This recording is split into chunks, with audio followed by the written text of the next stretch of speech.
Hello, welcome to the OMO Podcast. I'm Spencer Scott Holmes. And I'm Ryan Dunnigan, and we have a special returning guest. I am Austin J. Cook, the most average man on the internet. I don't The most average man returns once again. The most average man has entered the room. Who is he? I don't know. We're just gonna hear the Smash Brothers music. Hey, no, I have like the frosted tips with like the slightly spiky hair. Like you go to an Offspring concert in 1998. Oh my god! Like Noodles just gives you like a nod. Like The first song I ever heard from The Offspring was "My friend's got a girlfriend and he hates that bitch. She tells me every day." And I had like a person that this was when I was in like elementary school, but there was this girl that I had a crush on that like she was really mean to me when I hit on her because I told her, I'm like, "Can I have your phone number?" On my Nokia phone, I asked her, "Can I have your phone number?" And she smacked my phone out of my hand. And then I went home and I listened to anime AMVs, like Naruto AMVs with like Boulevard of Broken Dreams. and then that song came up in like a parody video. And I laughed my ass off. And I listened to that song and I was like, "Fuck that bitch." This girl shot me down. How did Naruto win over Sasuke? Let me watch this real quick. He leaned into it, bro. Just don't do it. I got Sasuke. Is that his name? Sasuke? That's the art. Yeah, Sasuke. Okay. Yeah. I just know just from what I heard. I've never actually seen an episode of it. It's okay. I watched that show like the first season before it came to America because there was one dude in school who had like the season 1 in Japanese, but it had American subtitles. And me and Josh borrowed it and went through it like one night. And I was like, "Oh man, that was pretty cool." And then I never watched anything else past that point. Weirdly enough, I got into Naruto via watching anime AMVs. Like I was just a cringy kid who would watch like random animes that were in like animated music videos, and so I just like get into anime that way. I got into Naruto that way. I got into Inuyasha, Cowboy Bebop, Big O. If you guys remember that weird. That's a good one. That was so cool. I did find it like I know the words for it now. It's just positively melancholy because it's so cool, but it's at the same time so bleak. And I'm like, how do you make giant robots a bleak thing? Well, it's also kind of going off we'll go back to Big O in just a second, but like the whole thing about AMVs back then, like when they were first popping off, that just popping off. Well, anyway, is that when they were first coming out, it was one of those things where it was just like, "Oh wow, you get to watch like a Dragon Ball Z video to Metallica, or one of the 800 videos of Let the Bodies Hit the Floor," But then, like after a while, it just became like, okay, all right, yeah, of course it's going to be Linkin Park, of course it's going to be My Chemical Romance, it's all those kind of bands that stack up, and it was always really compressed. But then, that's almost kind of how that's almost how I learned about a couple of animes. Like, what the fuck is this from? Like, oh, this thing called Black Lagoon. All right. That was our generation's version of like ADD appeasement. It's like you had the visuals of your anime of your choosing, and then you had your music choice. Like now, I'm sure you guys have seen it. Like I scroll through YouTube shorts sometimes, and I see like a South Park clip, and it's a video, but it's half a South Park clip, and right below it is like some arbitrary mobile game that has like no real like premise of success. It's just like visually appeasing, like something that's like peeling some circles, or you're just like putting shapes through holes and shit. It's so like it appeases both sides of your brain because now you have the comedy and the content adjustment, and then you have another form of content adjustment all within the same video. This is one of those things. I'm just going to say this real quick. I have had my some views change, so people can change, but this made me sound like the cranky old man. I have zero respect for these fucking videos like that, where it's just like it's a Meat Canyon video, and then it's someone playing an Infinite Runner game, and then it's somebody doing some ASMR shit with some clay in their hands. I have zero respect for that bullshit. It's just like no, pick one. Pick a lane right now. Like you're doing. That sounds like some like futuristic Tool music video. Imagine weird shit going on at once. Exactly. Like imagine Now that is a thing, now that 2 videos at once is a thing, imagine what that's going to do to people's attention spans in about a year from now. Maybe there's like one video playing like on the right hand side, and then the 2 halves are like the comedy video and then another gameplay video, and soon enough our entire psychology is just going to be watching like 500 videos at once. Like Ozymandias. Well, that's what I was thinking of. I was thinking Ozymandias with all the screens. I'm like, yeah, it's like I will be omnipotent via my screen. I'm gonna know everything all the time, everywhere. Well, I watch a couple streamers here and there. So, like, political streamers, and sometimes they'll like be playing a video game while they're bullshitting. And okay, I get that, but I mean, that's more commentary than anything. Like, you play a video game and you can speak about some stuff. Commentary, or they could be talking about a political topic, and just for whatever reason they function better when they're just playing a game and they're able to just spat shit off when they're just keeping themselves busy. Some people work that way. That's how I am. But it's when there's like 3 or 4 something smart. I have to play with my yo-yo while I'm doing it. Sorry, what was that? I said that's how I am. I have to play with the yo-yo every time I want to say something smart. Oh shit! I gotta have a yo-yo right next to you. What, bro? We're bringing out We're bringing out. But the ones I don't get is when it's like 3 or 4. When it's like 3 or 4 like videos like we were talking about, like, oh shit, you got a whole get up there. Yeah, that's a weapon. That's a weapon. Yeah. I tied paracord to a climbing hook, and I made the paracord into a little yo-yo holder that you could like close up and stuff. Well, be prepared. I'd be prepared. This lesson must be shared. Oh god, my ADD. It's all good. That's the thing. That yo-yo is important. Got to have that. But what are you saying, Ryan? Yes. What were you saying, Ryan? Oh no, I was just saying that it's weird because I can get behind like, okay, just someone giving commentary and there's footage of whatever, but it's just like there's some where it's like when they have like you were talking just the 3 or 4 videos at the same time. I'm like, that sounds like a weird like soulless kind of algorithm thing. Yes. Kind of like maybe if there's a special like group that kind of needs that or something, or people really bad at ADD, because I have ADHD or whatever. But the whole thing about it is just like, it seems almost like we must appease the algorithm. If we have one of everything, then we'll appease the algorithm and we will be most monetarily gaining, Well, remember what the algorithm is. The algorithm is something that's trying to appeal to multiple audiences at a time. So if you have 2 things that appeal to multiple audiences, like, you're only doubling your viewer count. So you have some people that just like ASMR and or like like visually appeasing things, or they're just a person who likes to watch like clips of South Park or clips of anything. And so like you're appealing to 2 different types of audiences, which I'm sure is something that the algorithm is like, oh, that's smart. I like that.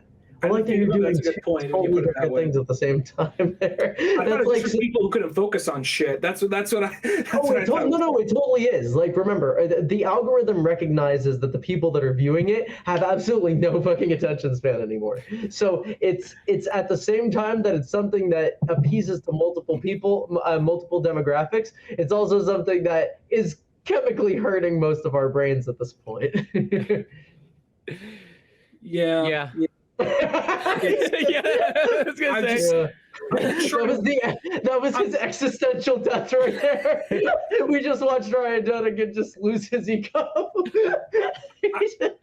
I was just trying to think of a way, like, how can I spin this positively? I'm like, it's... You don't. Mm-mm. You just laugh. It's funny because it's sad. It's one of those things that you realize, like, I mean, this is going to sound like this is such a dumb young person thing to say right here, but when I was in my like early 20s and cartoons I grew up with started popping up on Boomerang Network, which is the retro cartoon channel.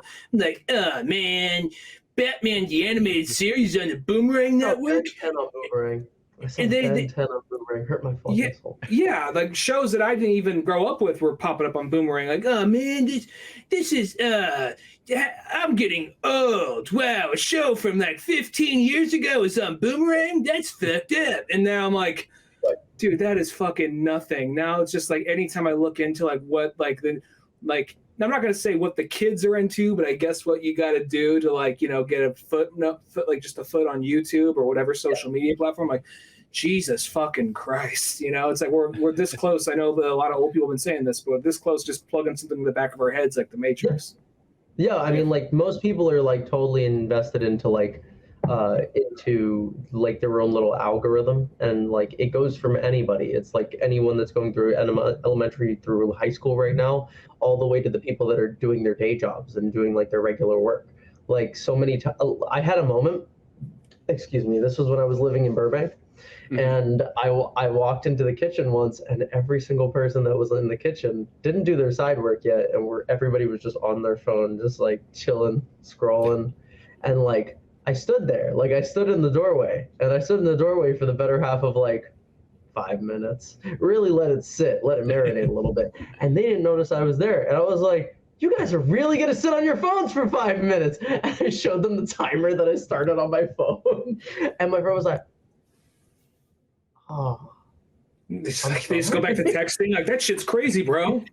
Whoa, that's wild. Yeah, that was like attention spans are fucked, bro. Like for everybody. It's not even just young people at this point. Young people are gonna be the catalyst for a new type of like ADHD, but it's only going to persist because people aren't being pushed to focus on having success. People aren't really being pushed to find their way to be relatively successful or try to find their ways to be happy in life, but it's more so about just immediate gratification. Like that's all it really is.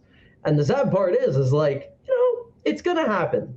People are going to become a little bit more desensitized to certain types of practices in life, but like very rarely am I seeing things about like people actively trying to find a way to be successful in life. It's a lot of just like content about comedy and a lot of like, cartoon shows and stuff. And I'm like, very rarely do I actually run by anything that's like, maybe like, like sales information, like, going into sales or going into marketing or going into analytics or admin. Like all of these jobs and opportunities are things that people like aren't being advertised for. I think one thing that would really support our society is if instead of just appealing to like content markets, is start allowing people to see different types of job markets, like to look outside of just a basic like customer service job. I had a friend of mine, me and him met up for lunch like a week ago. And I asked him, I'm like, so what you been up to? How you doing? And he was like, I'm still working at Publix. I'm like, what? He's 35. And I was just like, he's 35 and he's still working at Publix right now. And he's been working at Publix for 10 years. And I pulled out my calculator and I needed to give him some perspective because my uncle actually did this to me because I was working a job where I was only making about $18 an hour. And $18 an hour, not bad. But if I'm working $18 an hour for 8 hours a day, that's $144 a day. Not bad. Goes up, about 5 days a week, make about $720 a week. Multiply that by 2 because I got paid biweekly. That's $1,440 biweekly. And then multiply that by 2, which makes a full month. I was only making less than $3,000 a month. And my nut that I had to meet was like $2,700, $2,800. So I was never meeting the margin where I could save money, and I was barely making enough to actively pay for my rent and pay for my bills and pay for my dues. And so I had to start looking for different opportunities and different jobs, around my market. And it turns out like a lot of opportunities that you'll find that's really do pay well are always going to be things that ask you to take a little bit more like personal sacrifice, actually start focusing on, I did some international marketing for a digital technology company, medical technology company. And they would basically send medical technology all over the world, but you had to find your markets and you had to make sure that you were marketing to certain types of hospitals that had certain types of technologies. And, we would do that. But I wouldn't have found that if like I didn't look for things that kind of paid way above a pay grade. And I don't have an education in any of that. I had to reach out and tell them I don't have an education, but I can learn. And so people are limited by their education and people are limited by the amount of understanding that they have about the job they can move into. So the basis is that, looking for jobs that do pay enough to survive is very tough. But it's possible. I just wish it was promoted more in our algorithms and in our things that we can ingest, because people could be excited to like. It does seem to be a lot of just kind of like there's. You could say it, please do, because what you're about to say is correct. It's kind of like, let me see. I don't know. You find videos on everything, but like you said earlier, everyone's got kind of their own algorithm to whatnot. Yeah. But anytime you look up on how to do this, I feel like the stuff that's easiest to find is technical shit, or technical shit on how to properly set up the camera, or how you're programming or whatever like that for streaming or something to that effect. As opposed to, if you go looking for it, it's out there, but it's not really thrown on Front Street as far as like whatever. I mean, any job is available really out there at the end of the day. But it's not the stuff that it's. But it's the weird thing, because now the thing it's like and this, don't think this is like Grandpa Simpson, like old man yells at cloud. Don't take it as that. But like it's kind of like I do feel like there is this thing of, I remember one of my oldest nephew, he's like, by now he's like 16 or something. When he was like 14 or something, or even like 12 or 14 or 12, yeah, somewhere around there. He was watching. There's some Nickelodeon show, like a Nickelodeon sitcom show. I don't even know what it was about, but it was about like celebrity kids and like being content creators. I don't know if it was iCarly or something like that. Yeah, that was iCarly. Yeah, it was. But there's other shows like it, if not that one. And the idea of putting in yeah, sure, that sounds awesome to a kid. That sounds awesome to anybody, I think, at that around that age range, But then. Yeah. The idea to put it in a kid's head that's all that or Walmart, But that's what I'm talking about. Is like you have two areas. You can be like poor and creative, where you can have a 9 to 5, and the 9 to 5 you're probably gonna have and do that content creation. Hey man, hey buddy, you wanna be a content creator? You get lots of money and a nice mansion, or Walmart. You got this. Here's a heroin needle. You want that? Yeah. And it's really weird, because it's appealing to, you're appealing to general society. You're not appealing to like rich people, because rich people already have that money, so they don't really have to worry about that part. And usually it's getting to the part where you don't really have to worry about money that much anymore. But the job that I recently picked up, I do account management for an insurance company. And I basically just handle a majority of their accounts and their booking. And yeah, like $80K a year. It's nice. Oh, awesome. Hey, there you go. It's way better than what I was expecting it was going to be. But I also get like commissions and bonuses when we keep people past like 5 months or 6 months. So yeah, and then on top of that, when open enrollment comes around, bro, holy shit, that's gonna be fucking wild. Because I have a maximum of like 300 people in my book. Like that's how many people that my account can physically manage, because after that I can't physically keep up with the amount of people that are coming in. They said if I max out my book, I don't have to come into work anymore.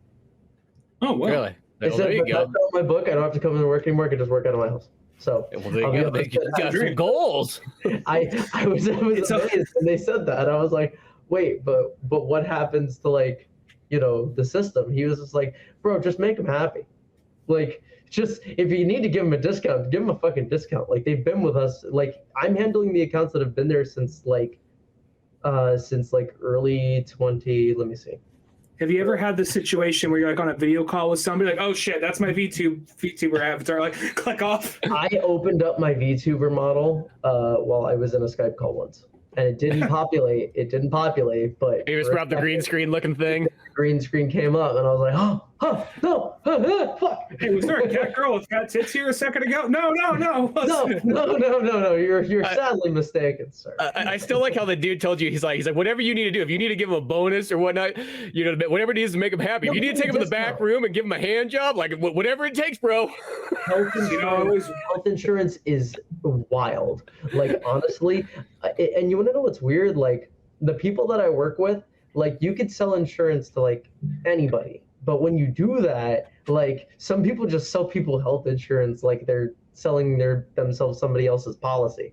And I'm like, what the fuck? And then I get a phone call about that. And then that person's just like, hey, I didn't apply for a new insurance policy. I was like, says here you did.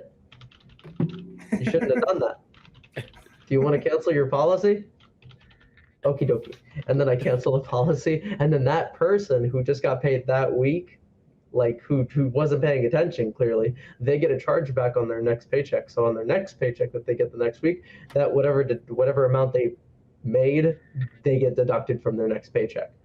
And I had somebody walk into my office once and tell me like, "Hey, Austin, what the fuck, bro? Why'd you charge back me?" And I was like, "Cause you told them they called it for car insurance and you sold them a healthcare plan."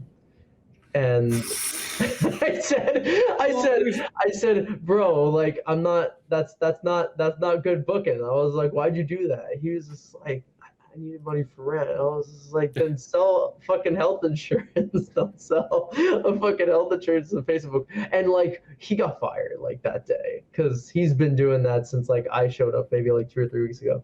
And like I just like the idea of that, like, okay, it's one of these 3 buttons. It's auto insurance. No, it's we life just insurance. sold health insurance. And So it's just like he knowingly he's just he flipped. It's called flipping. Like he flipped somebody on a healthcare plan that was not. They did. They said, "Hello, is this progressive?" And he said yes. And we were not progressive. were you just like on the side? No, we're not. We're not. No, we're not. Not progressive. Not progressive at all. It's Fox News over here. No. Yeah, he didn't disclose that to that person at all. I think it's very funny because that's a lot of the healthcare industry. Believe it or not, most people that call in for like their Medicare and stuff like that, like their plans don't work anymore. Like since April 15th, or no, since April 1st, but subsequently until April 15th, Medicaid actually has been taken away from almost like 14 million people. Yeah, it's a lot of I haven't really looked into the details, but I know there's a lot of doomer type of more existential stuff. Like existential. I see it in my face every day. But no, I mean honestly, it is a very fun office. Everybody on Fridays like walks around, kind of they drink and they smoke and they hang out. We even have a guy that has a barber chair inside of the office, and he just like gives us haircuts. He's licensed. This guy's fucking good. He got someone like, look, I just really need this to go through. I have 3 months, and someone's getting a haircut. Like, what can I tell you? Just we had somebody close like a $2,000 sale while getting a haircut, and I was like, oh wait, you guys are closing the sales. You're not the agents. Okay, yeah. So you want to be having somebody. I'm the account manager, and he's like those guys are the ones. Okay, for a second I thought you were like, I don't know why I thought that you guys would be handling the claims of somebody talking about. Oh, like, we have a customer service department for that. So if anybody gets like claims or anything, so it's you guys got the fun side. You got the fun side. They got to deal with the people. Like, please, my wife, she has cancer. Like, oh well, I'm getting a haircut. What do you want me to do? It happens. It happens like not as often because usually like the policies are relatively inexpensive and they're actually really nice policies. We actually have I think one of the policies that I'm actually going to be picking up when I go into my second month here. I'm going to pick up this policy. It's like $150 a month, but it covers for like 16 dental visits for the year. It covers for 4 doctor's visits with blood tests. $0 deductible, 0 copay. It's fucking wild. And they also give you a life insurance plan, which is like, I think it's like $150,000. Okay. Well, it sounds like you're liking what you're doing, because it's better than like, because I've like for a long time, I every job I was working in, I like, maybe at some point I liked it, but at some point I ended up hating it down the line. Like the only job that I've ever had that I liked the whole way through is when I lived back in the States and I was working in dog care.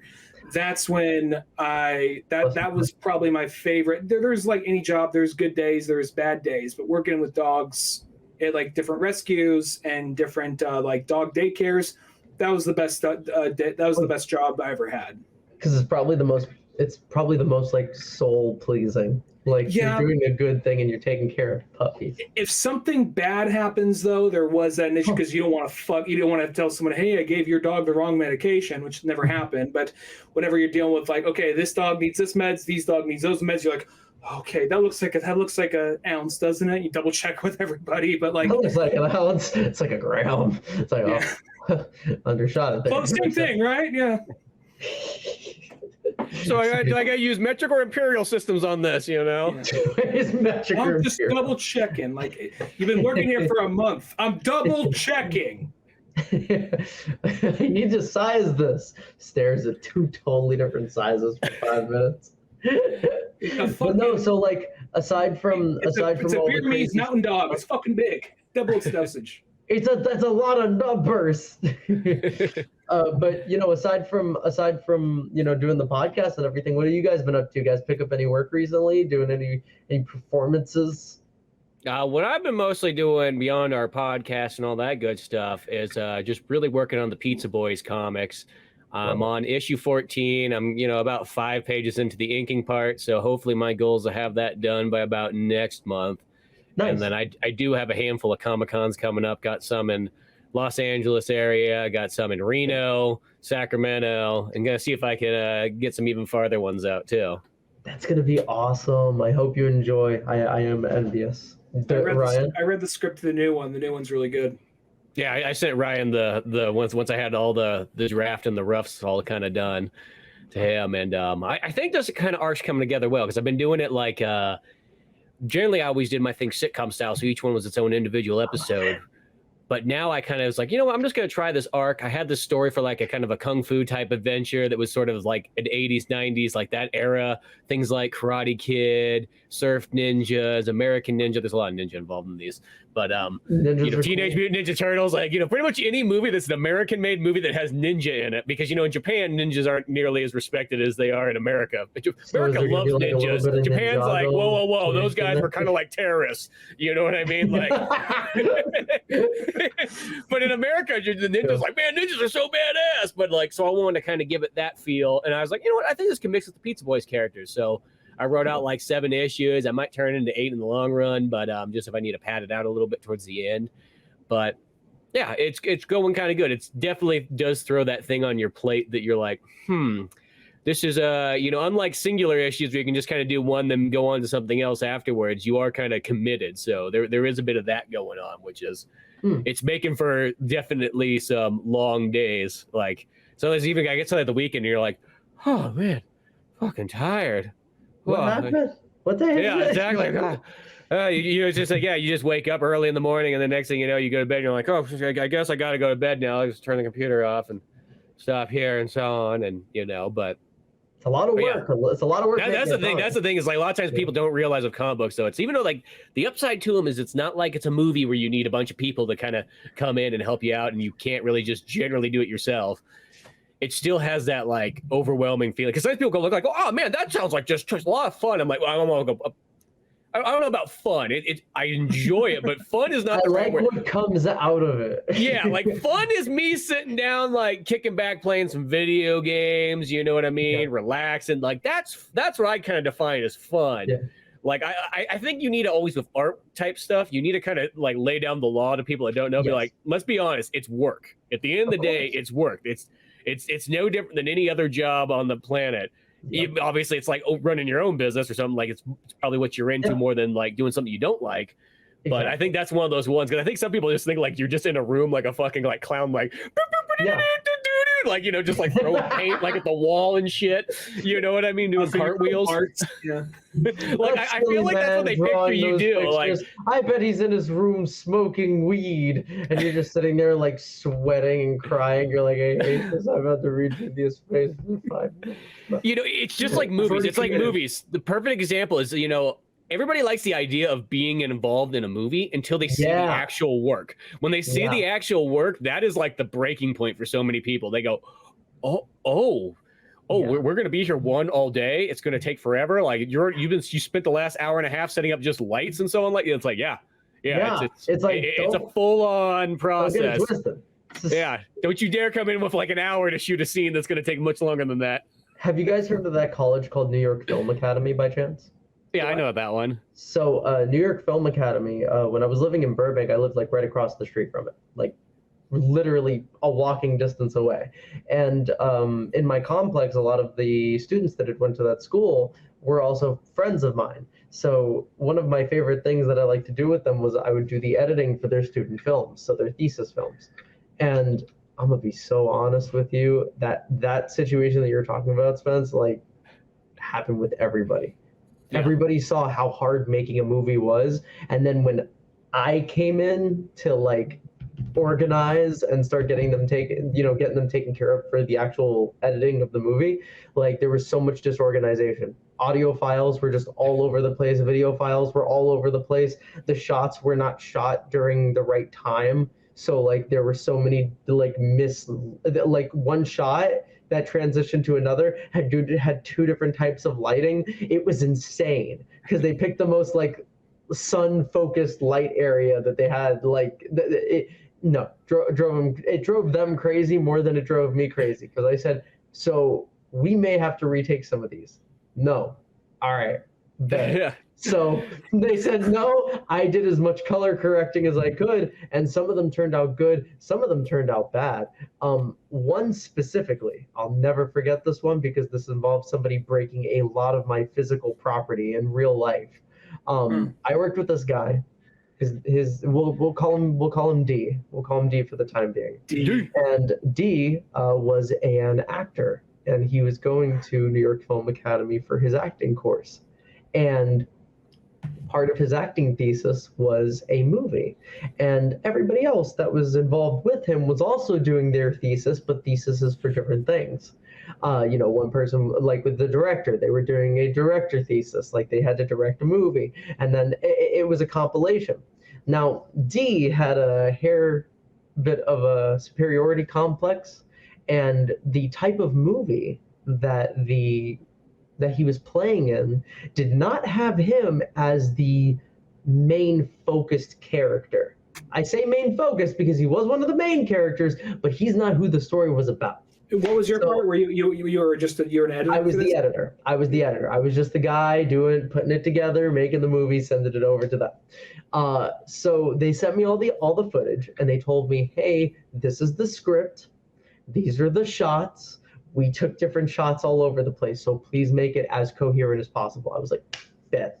And it was super nice because everything was organized. I was so happy. I was like, oh man, this is great. Look at that. Audio 1 mixes with video 1, audio 2, take 2. Oh man, everything in my analytical brain was perfect. And as I was going through, I finished up the movie. No issue. And I sent it to D. Because he's the one who hired me. I didn't get to meet the director yet. I didn't get to meet anybody yet. So I send him the film, and he comes back to me. He's like, Austin, I need you to re-edit this. And I was like, why? And he was just like, because I'm not shown enough in the movie. And I was just like, I mean, your character does have a lot less talking points than the other female lead. So the story was, and it's a short film, it was just a couple that was having a date night. D was the boyfriend, this other girl was the girlfriend, and they were having a nice evening, and his character got a little handsy, a little too touchy-feely, and this girl had kind of in a previously abusive relationship, so she kind of just pushed him away the first time. His character was like, oh, sorry, that's perfectly fine, I understand. He makes a little bit more of a sterner move the second time, and then she really pushes him away and tells him, like, I'm not comfortable with any of that. And he's just like, okay, I'm really sorry, is everything okay? And she was just like, I went through some shit, and he was like, I understand. And then they hug, kiss, make up, that's it.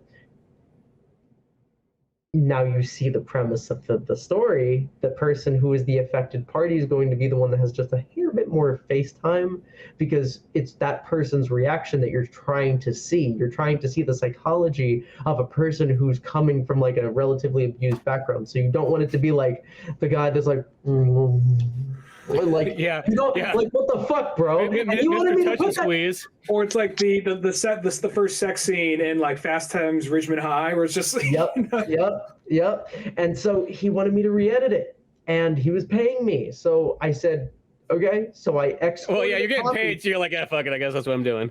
I exported a copy of my original edit because the original edit actually looked way better than what the ending product was. I gave him the ending product, and when they went to present it the next day, they got booed. They got booed. They actually got booed. And the director had called me. Well, post getting booed, he came to my house and he punched a hole through my fucking door. The director? Yeah, D. Was this D? Came to my house and So D's the director and the actor. No, D's just one of the actors. Oh, okay. I thought you were going to be afraid that the D was going to come comes in by. after this. The director actually comes in after this. I got to meet her, and she was really cool. But regardless, he punched a hole through my wall. He came in through my door, and then he punched a hole through my kitchen wall and fucked up all my drywall inside my kitchen.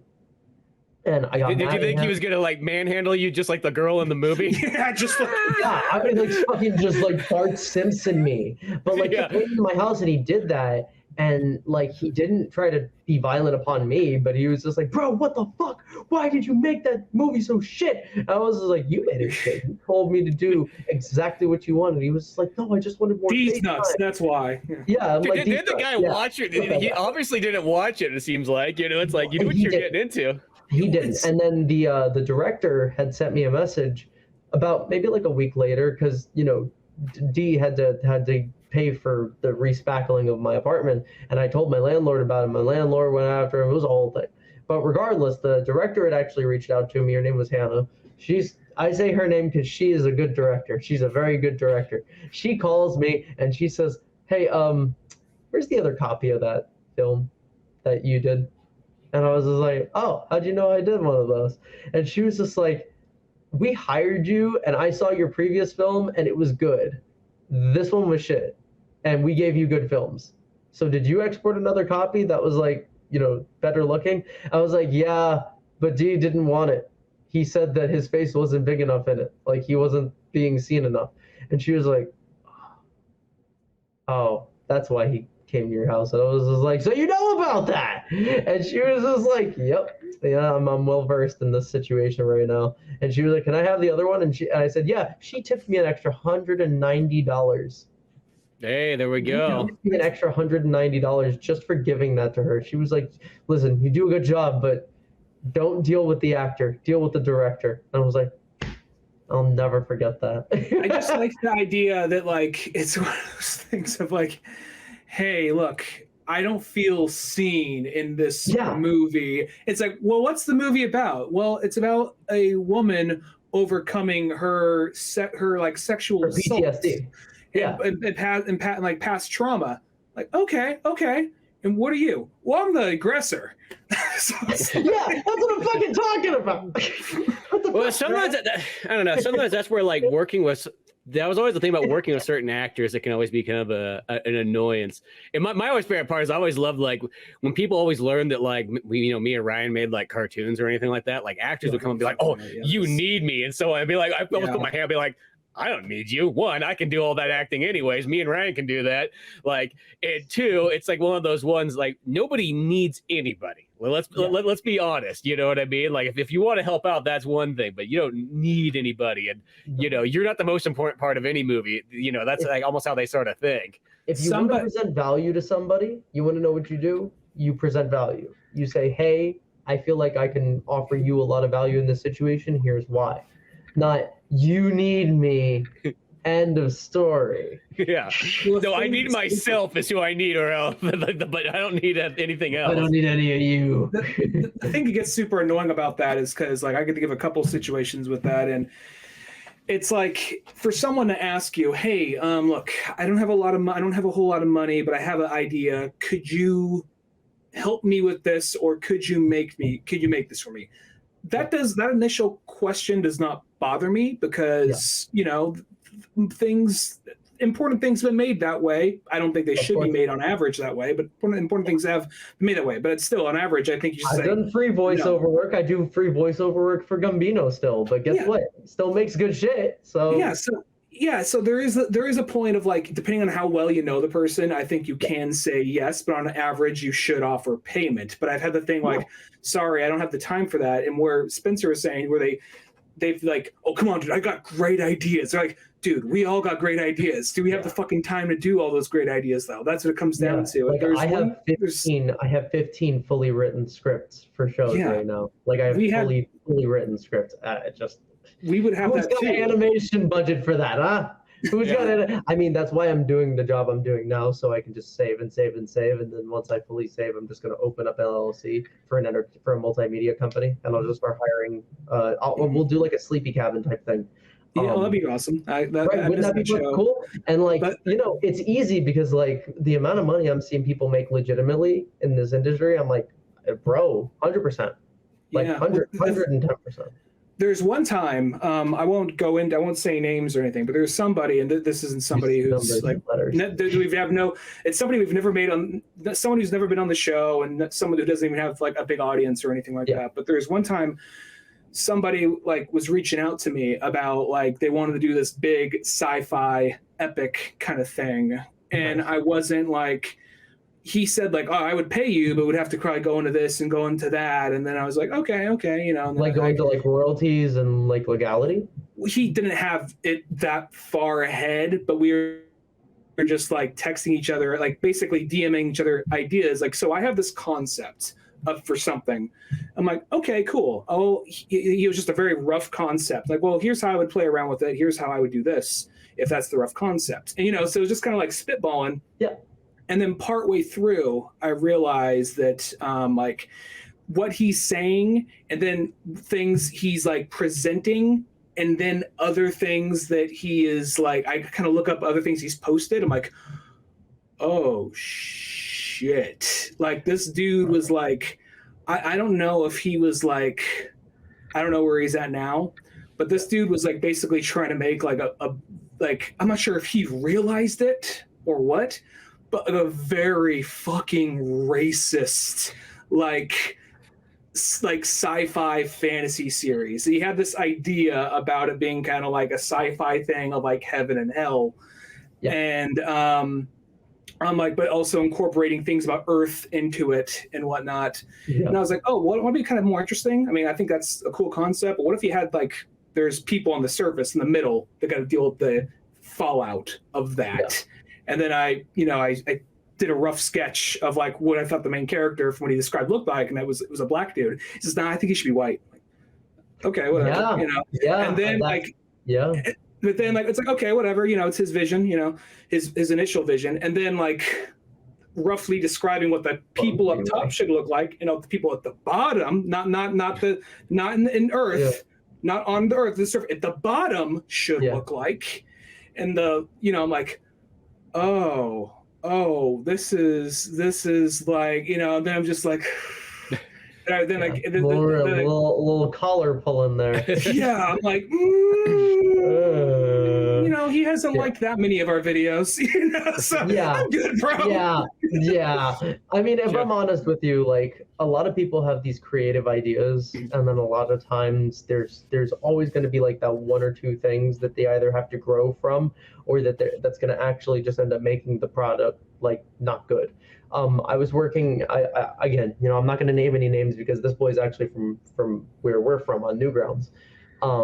But, you know, I was working with him for a little while, and I just thought some of his, you know, his animation style was really good. His art style was solid, but yeah, no, like the content just wasn't cool. Like it was just kind of not racist, but it was kind of just like really like old cringy Newground shit where people just act like poopy butthole assholes, and like it didn't have any actual like content to it. And so I kind of just started saying like, hey, we should probably like structuralize this a little bit more, because like he was asking a lot for me as a voice actor. He was making sure that I had to play like it was like VeggieTales, but like an adult version of VeggieTales, where like people were fucking cursing, and there was like on one of my characters, he was a cherry, he was a pair of cherries, and one was a regular cherry, that was me, and the other cherry, which was like a dead, like he was like a deformed, disfigured, old, wrinkled cherry. And he was like, oh yeah, that's my deformed brother. He's cool. We love him. But he didn't sound like that. He sounded like this. And he was really like funny. But at the same time, like the initial idea that I had, and then what it ended up turning into once I read the script, I was like, oh, this is cringy. I'm like, so can I help you make adjustments to this? He's like, no. I was like, but we can make jokes. We can be funny here. We don't need to fucking cringe. Like what is the point of this random awkward silence that so two characters were talking. It was the broccoli and the cherry. and they were speaking to each other, and one just kind of called the other one out, and they just got into an argument, but the argument ended with no punchline. It was just like them quietly staring at each other, and then the broccoli pulls out a gun and shoots the cherry, and he goes, just like that random humor that like yeah, like Dr. Octagonopus, raw! Like, it's stuff like that like, you know, it would have probably appeased like 12-year-old Austin, but like, you know, 23-year-old Austin said, no, that's probably not a good idea. We should put a joke there. Like, the scene led up to a joke. It was like a death joke about like the cherry's disfigured twin, and it's like, you can make something out of that, even if it's a little cringy of a joke. It's still a joke. And he was just like, yeah, but like, I don't want to change it. I was like, well, you gotta, it is his story, I guess. At the end of the day, you know, a lot of times that's why I feel like, hey, if at the end of the day, if that's what you are, that's what you want to be, go for it. Exactly. You know? Don't be surprised if other people are like, when like, I think we should, because I think when you make your first couple of videos, I think it is hard like to like get out of your own way. Yeah, to, well, like, because you know, you have all of these ideas and you don't want to scrap any of them because you think all of them are the best. and you think like, oh, that person doesn't get it, or oh, I'm not laughing, or we're not laughing because we've watched this a whole bunch of times, and you realize, no, this went on too long. This thing's 40 minutes. It should be 10. Exactly. You know, so, and like comedy in itself, like the rule of threes are perfect because it's an easy path to follow, and it's super like solid to follow through. You just need a ha, like simple, easy shit. Like, even if you want to do like a 4 rule where it's just like this word, that word, this word, punchline. Oh, something that could, something that could be irritating when like, oh, cat. Something that could be irritating when like trying to make something is. This is my baby. Her name is Sue.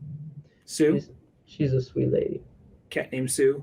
She's my baby. She looks nice. She's my little lady. I had her since she could fit in my hand. Now she fits all over my entire lap. There we go. Yeah, she's my little girl. But you can proceed. I'm sorry. Oh no, it's all good. Well, it's also one of those things like there's not just like because comedy is subjective, but then there's the thing of like, hey, I think that we should probably have some cutaways here because otherwise you just have this awkward like shot of like different shot, same angle. Like you just, and I know it's kind of more amateurish shit, but you say like, hey man, I think we should just film some of this stuff here so we can go like, it doesn't matter. Like, well, why the fuck are we doing it then? You know? So, yeah. If you're not going to put that whole effort in. Yeah, exactly. So, yeah, you got to go all the way or not at all in a sense. Exactly. You know? It's one of those things. I feel like there needs to be like more storyboarding when it comes to, you know, putting together like scripts and animations and running it by people. Like, even if you write a script and you run it by like 4 or 5 people and they give you their honest opinions and then you still go on and do it, even though every opinion that you received wasn't a good one, like that's on you. But you at least took the initiative to get some criticism about it. Yeah. Like, that's one of the reasons why I don't really start on any of the projects I'm working on right now, because I know if I do, it's going to be superiorly time consuming. And right now, I just don't have the financial liquidity to just sit back and wait for an animation to be made.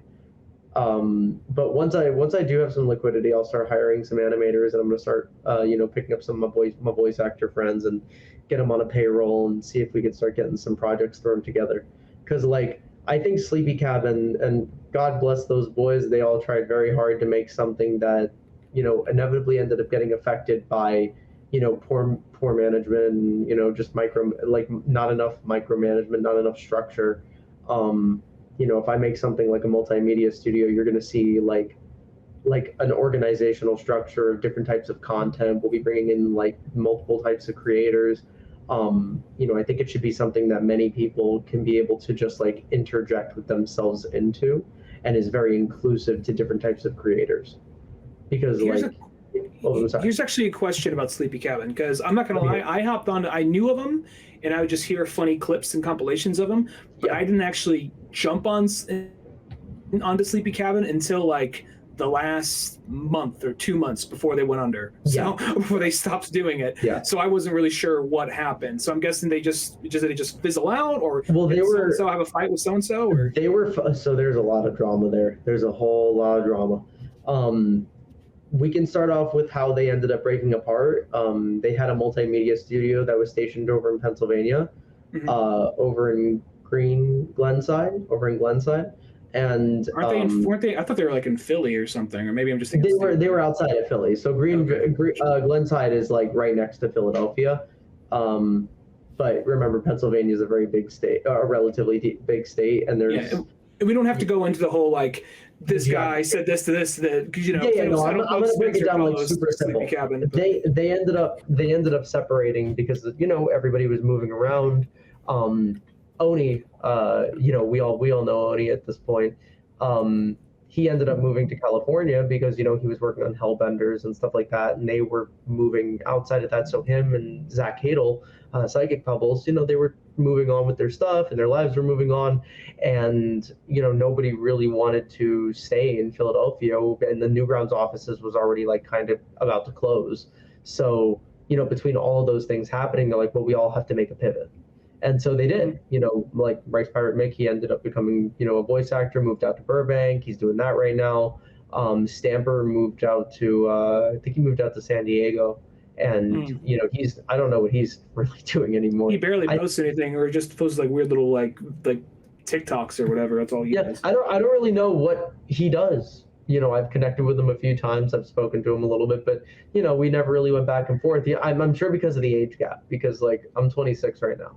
And a 26-year-old connecting with like maybe a 35, 36-year-old, it's not a common occurrence, even though like. Even so, as a show. I mean, all of my current friends, literally everybody that I associate with in terms of my personal friendships are either my exact age or older than me. The only other people that I like talk to that are like younger are usually like the siblings or like the younger friends of like people I know. But no, I don't really like to expand too low into an age range because I feel like I can't really have conversations with a lot of people anymore. And every time I do, and this was since I actually moved from California, it feels like I'm arguing with every single person I meet. Not me inciting the arguments, but it's just I receive a lot of a lot of pushback, but it's a lot of like pre-existing rhetoric. People who grew up around a certain type of lifestyle. So, lots of people who grew up Mormon, lots of people who grew up Catholic, but were really, really heavily indoctrinated into those thought processes. For some reason, they kind of just brought that into their lives. And I had a lot of arguments with people down here about it. And I don't know why. Like when I was growing up down here in Miami, like, I thought you were in the East Coast. I thought you're like New York now or something. Didn't you? Or I was visiting New York. I visited New York recently, but no. I'm I don't know why I thought that you were like on the East Coast now. I would love. I'm in Florida, so yeah, I'm about as East Coast as it gets. I'm also super south. South. I guess that is East Coast. I guess I'm just thinking when I think East Coast, I just think Yeah, I was just like, I'm gonna see where Ryan goes with this. I don't know what he's. Geography, not my strong point. Beautiful. You're in the South. You get used to it. You ain't East Coast. You ain't East Coast. You ain't a real. You pick one or the other. You can't be both. You're in Miami. No, you're in. It's a little late over here. I apologize. See, that's like where I always like to tell everybody who lives in Los Angeles and below area. I'm like, you're in the deep South. That's where you are. You better get used to it.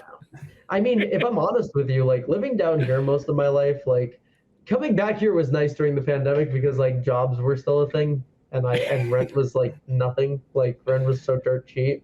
So like moving back here was more of a blessing than a curse, even though I really didn't want to do it. I really didn't.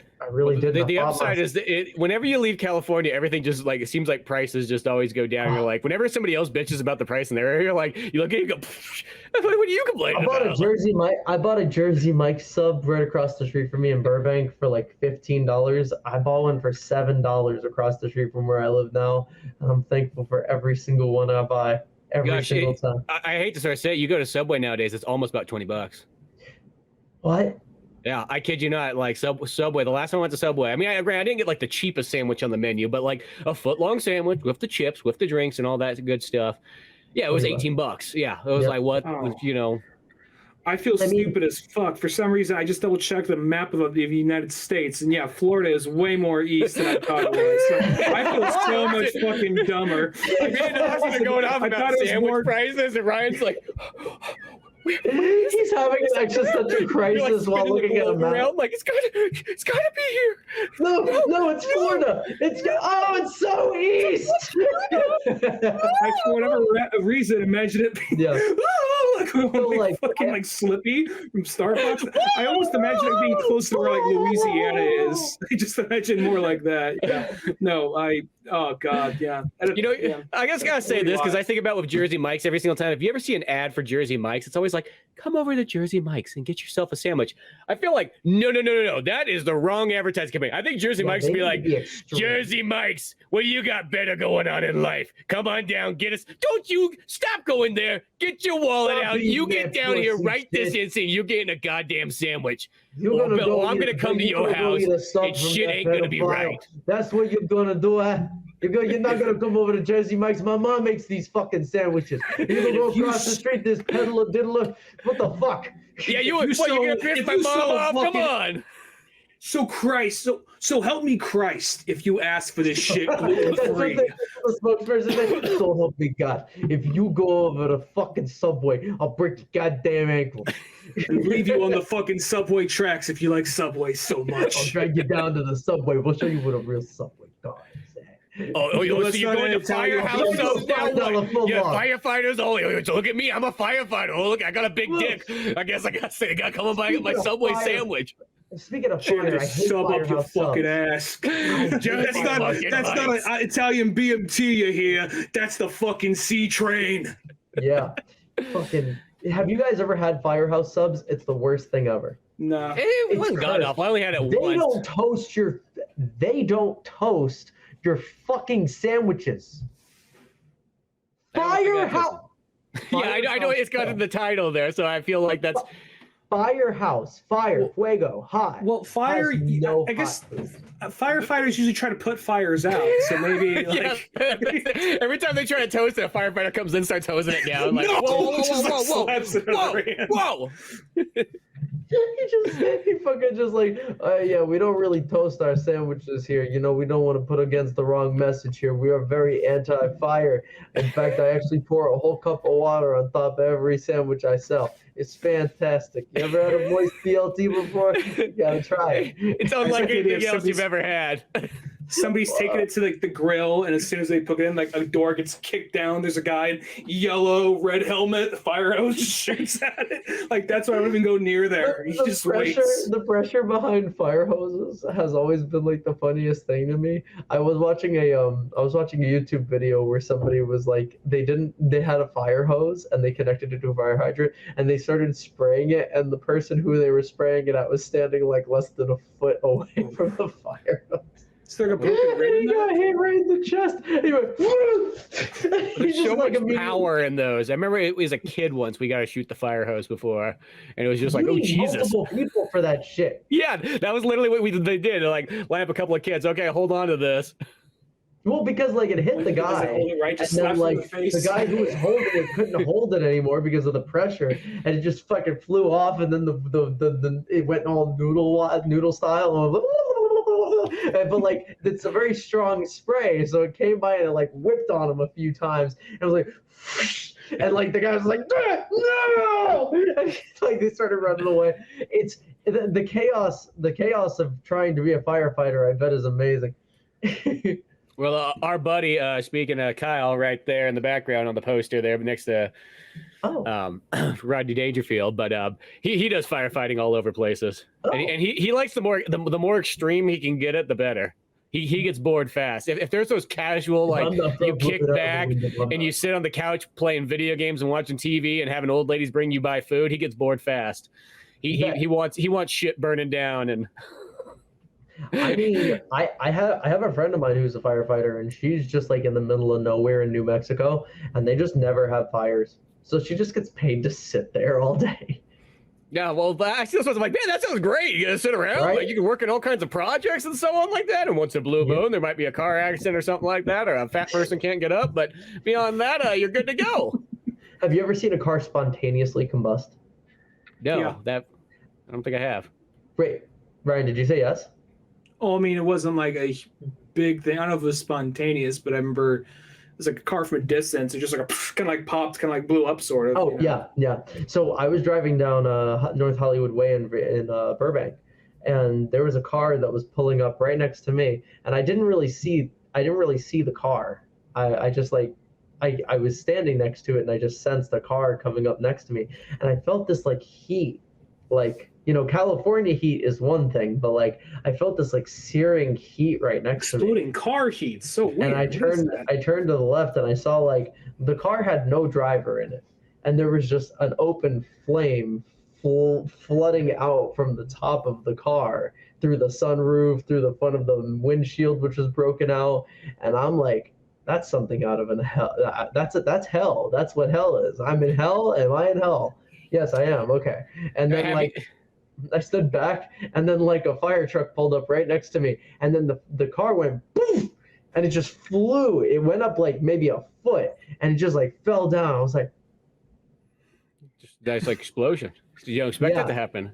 And like the firefighters, like they stayed in their car. They waited for it to like die down a little bit, and then they sprayed it with a bunch of shit. And I was like standing at the light watching this, and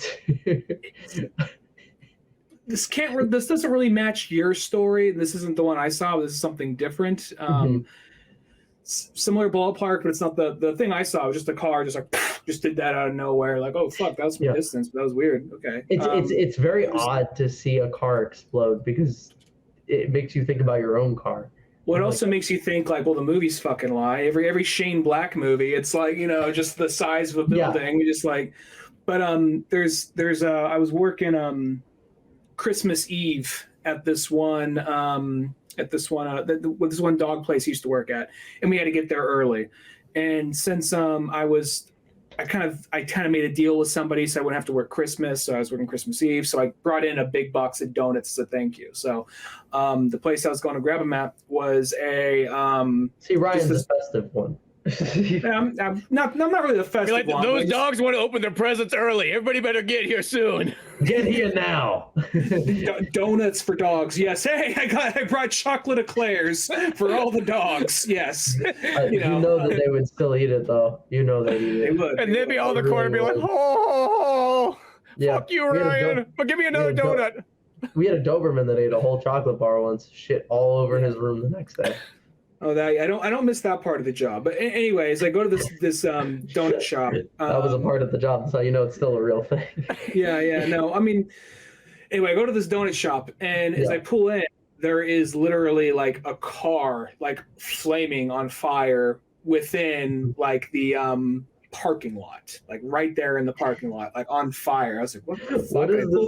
Just like random cars on fire. Yeah, like it's like RoboCop or some shit, you know? And then like I pull a little further away from that car, and then I just kind of go into like, you know, it's not far. It's like basically like a building, like it's within distance of like the donut shop. Yeah. And the guy who ran the donut shop was a Middle Eastern guy.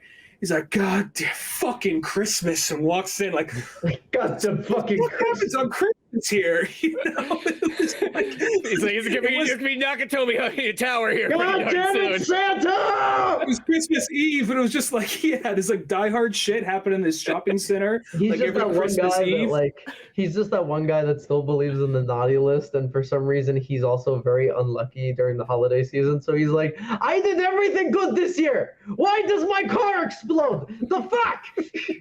Santa just drives by like, should have took off your shoes for you're in that lady's house, fucker. Like just does a wheelie in the sleigh, you know, takes off. Oh, you wanted more presents this year. Ho ho ho! Well, here's a claymore on this fucking nuts. Like Santa's just taking it out on him. Like, I did everything right this year, but he just like he gets him all this stupid small stuff. Like, you forgot to say bless you to somebody. Ho ho ho, fucker. He said there, he's like, man, I should have started a Firehouse Subs. Then there would at least been a couple of firefighters. Did you guys grow up in like relatively like, you know, religious households by chance? Negative, like the complete opposite of that. Yeah. I grew up in a lukewarm religious household, and that's the level of like we didn't go to church, but it was kind of like, hey mom, what happens when we die? Heaven. Why? A dude named Jesus. Cool. What happens when you ask your dad, Dad, what happens when we die? Snaps a beer open. I don't fucking know. The ground. I've been trying to figure that out. The rest of the go dig a hole outside and find out.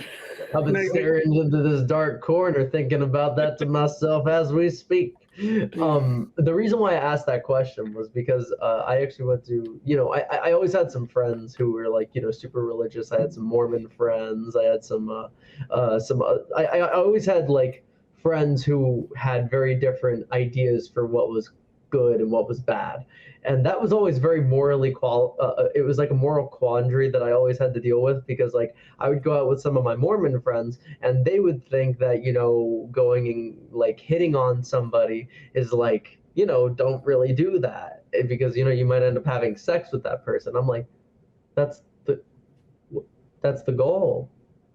Was that not the goal? And they're just like, no. It's the final boss. What are we talking about? I'm like, what? Wait, okay. What is the final goal when you hit on somebody in that regard? And they were like, you don't do that.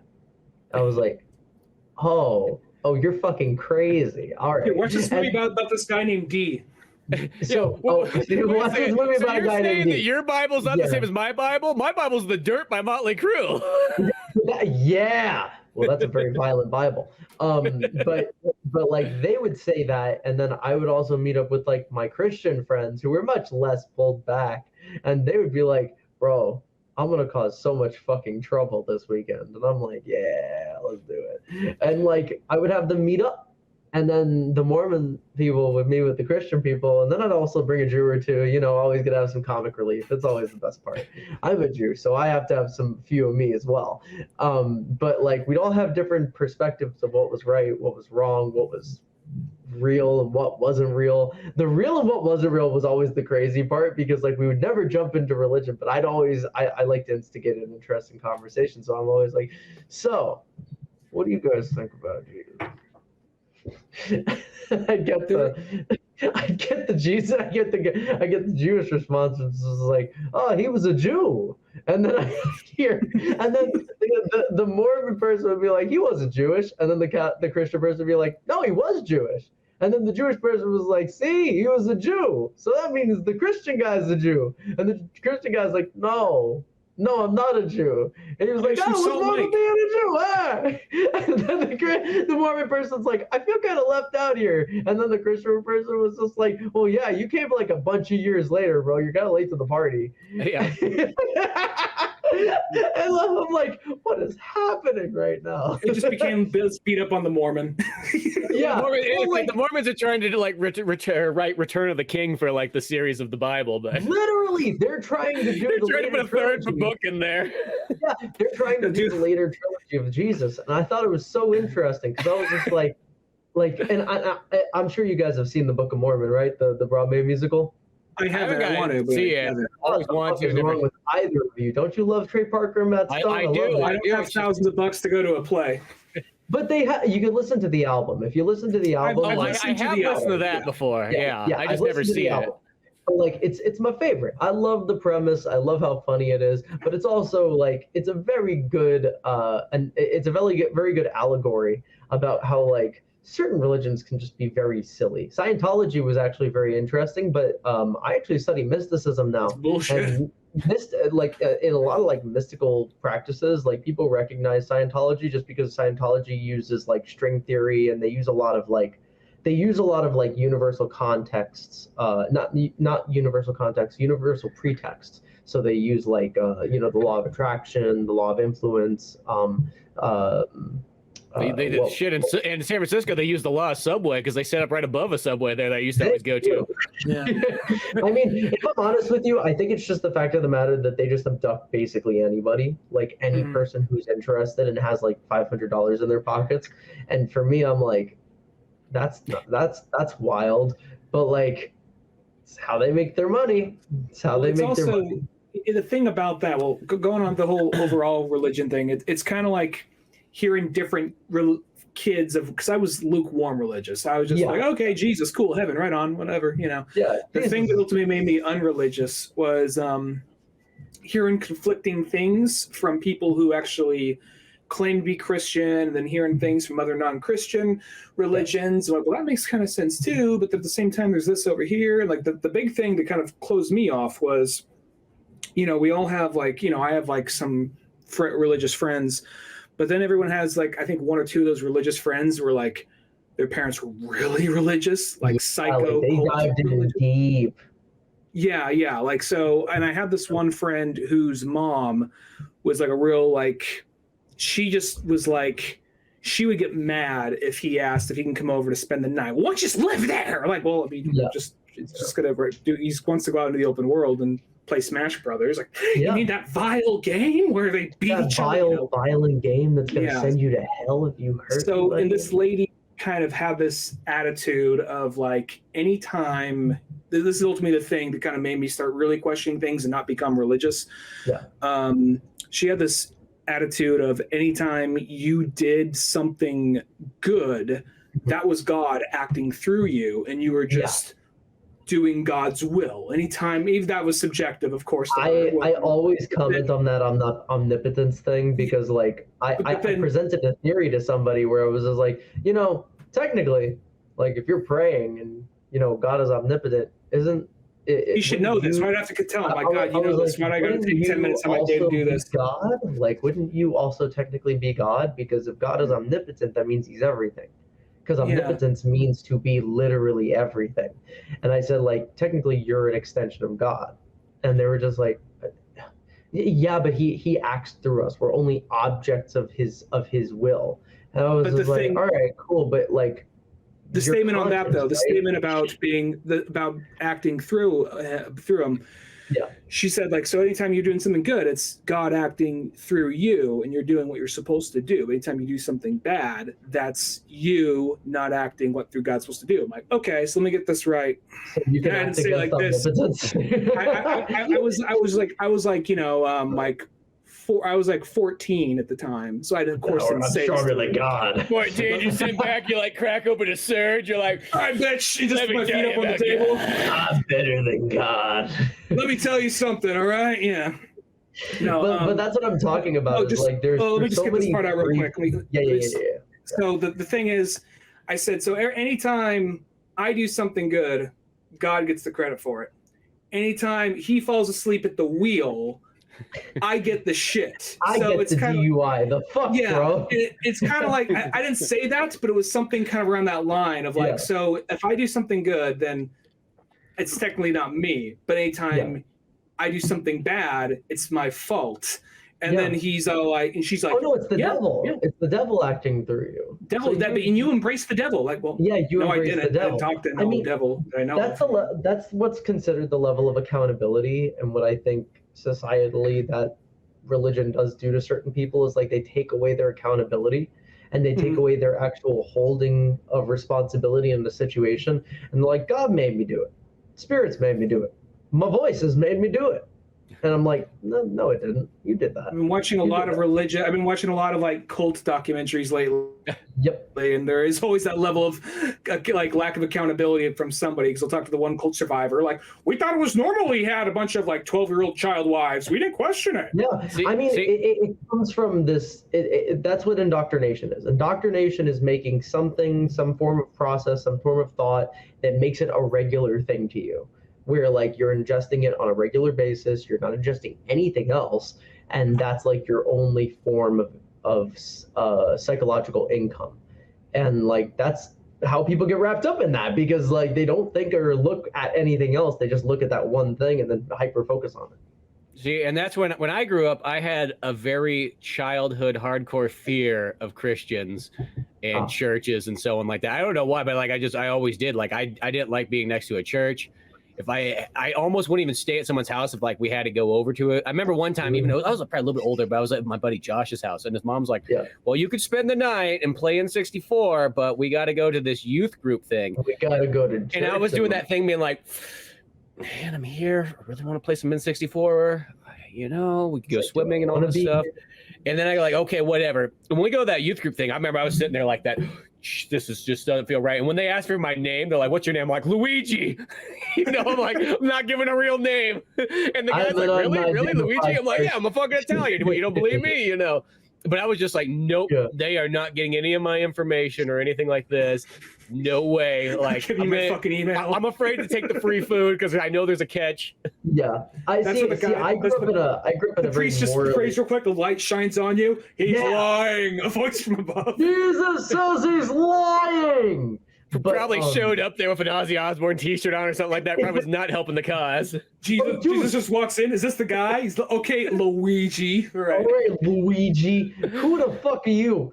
But I had a very similar situation. So that Mormon friend of mine that I was talking about, I went to one of her churches, and it was just because I kind of liked her. I wanted to hit on her, and I didn't really know what Mormonism really was. It's like, oh, no sex till marriage. Okay, like. All right, like, I don't know if we are going to or we're not. Like, I don't really know what religion is at this point. Because I grew up around Judaism, but my grandparents always painted Judaism as like, okay. I mean, you can believe that one always seems like the much more casual of all the religions. Like, that's why I always like about that one. It just seems like it's casual. I will hold that statement up a little bit if I were you, because, like, dude, certain Jewish people get into it heavy. I bet. Like anything. Yeah, there are some Jewish people who really take it like the extra mile. Orthodox. Yeah, the Orthodox. It gets very uncomfortable. I had I don't want to veer off too much from the initial story, but I had a rabbi who would literally not do anything but be a rabbi, and he made not enough money for his 9 kids. He had 9 children in a house, in a 3-bedroom house. I was absolutely mortified. He only had sex 9 times in his life. Situation. And he was just like, he was still doing his rabbi stuff. And I was like, bro, like, you gotta get a job. And I said that as a 12-year-old before my bar mitzvah. I was like, you don't think like you should do something that makes you more money? Have you opened an IRA? Have you done that? Do you know what a 401k is? How much do you get paid for a blessing when you go to make something kosher? I always want to know. What's your gross ROI on a prayer? But that's one thing. But like, I used to go to my friends' churches, and I'd go to different churches all the time. I'd go to church groups. I'd go to youth pastor groups. I'd always love to do that because like I was never afraid of religion. I always loved to actually argue people who practice a certain religion. I don't know why. I don't know what possessed me to do that. I mean, I used to do something like that too. Because Ryan will remember. Do you remember when they used to send the Christians would show up at our high school and bring free pizza in, like some like they were gonna they were gonna come in and convert people over that way. And me as like the rebel, I'm like, well, I want the free pizza and the free soda, but I ain't not signing anything, and I will sit there and bitch them out the whole time and argue with them while I eat their free pizza because you know what, I'm a starving young child. Yeah, like I sat in with certain like groups and I would pray, and then we'd have like a snack afterwards, and I'd be like, oh yeah, free snack for a prayer, let's go. And like I always thought it was weird because I actually got kicked out of a Mormon church by a bishop once, and it was for a dumb reason. It was for something silly. I was wearing checkerboard pants. I was wearing checkerboard pants of the devil. Yeah, he said like we can't really have people like you here, and I was just like, what do you mean people like me? He was like, you dye your hair and you paint your nails and you're wearing like colorful clothing, and I was like, I'm here to be saved.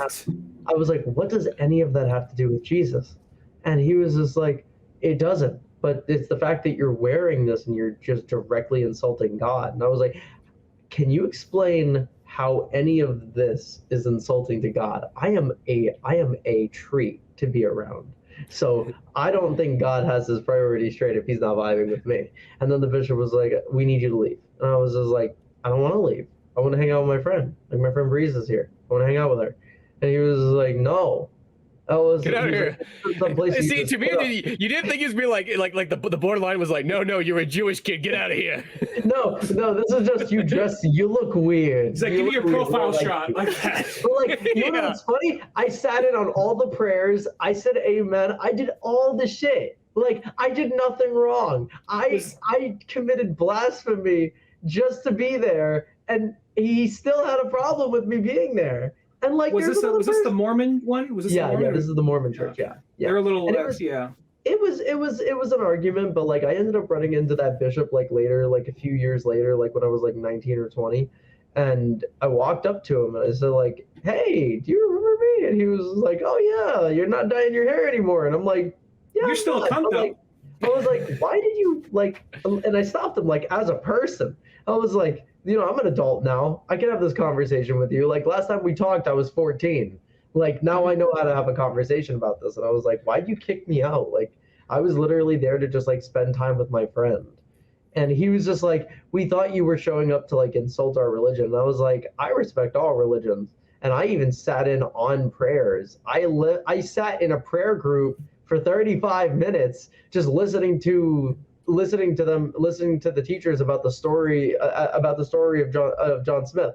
Like, I was paying attention. I was there for it, and I was conscious. But like, you kicked me out just because I looked weird. And I was like, I want an apology. And he was like, okay, I'm sorry. I was like, you don't mean it again. Get on your knees and do it. I don't accept your apology. And I walked away. And That's how you do.